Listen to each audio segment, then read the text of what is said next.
जो है ना इस वीडियो में हम सीखेंगे एसिड बेस बैलेंस एंड और उसके जो डिसऑर्डर रहते हैं वहाँ से। तो इसको हम ना 4 पार्ट में स्टेप बाय स्टेप सीखेंगे। फर्स्ट ये है कि हमें जो है ना नॉर्मल वैल्यूज़ का पता हो।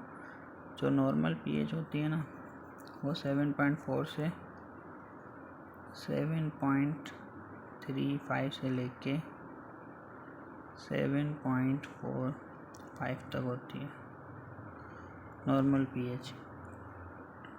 उसके बाद कार्बन डाइऑक्साइड की वैल्यू जो होती है वो 3.35 से लेके 4.5 तक होती है। उसके बाद बाइकार्ब की जो वैल्यू होती है वो हमारी होती है 22 से लेके 24 तक होती है। हमें 24 तक याद रखना।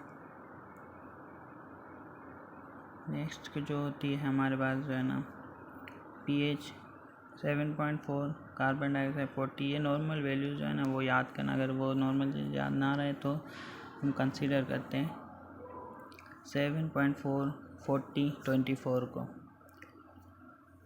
नेक्स्ट ये है कि हम ना अब पीएच की तरफ देखेंगे।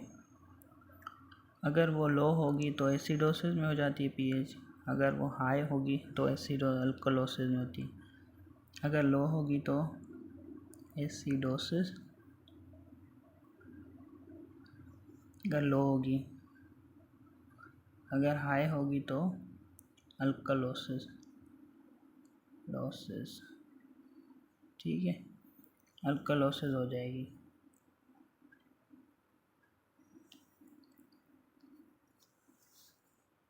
इसके बाद जो है हम डिसाइड करेंगे ये रेस्पिरेटरी है या मेटाबॉलिक है।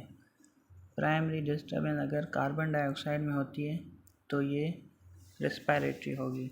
अगर प्राइमरी डिस्टर्बेंस बाइकार्ब में होती है HO3 में तो ये फिर हमारा मेटाबॉलिक हो जाएगा। ये इसका सेकेंड स्टेप है।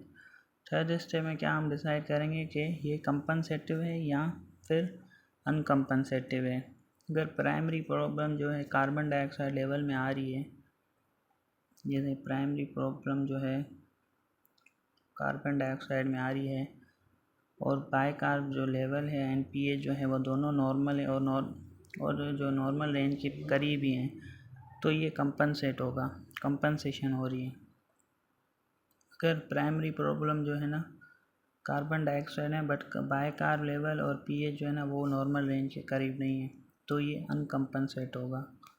ना फोर्थ टिप ये है कि हमें डिस्टर्बेंस को असेस करना होता है। वो किससे हम हिस्ट्री लेके भी कर सकते हैं।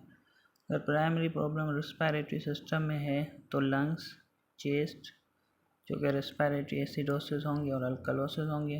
अगर primary problem other than lungs है, लाइक फीवर हो गया, डायरिया हो गया, डायबिटिक हो गया, एक्सरसाइज हो गया, तो ये हम कंसिडर करते हैं किस में, मेटाबॉलिक एसिडोसिस और अल्कलोसिस में।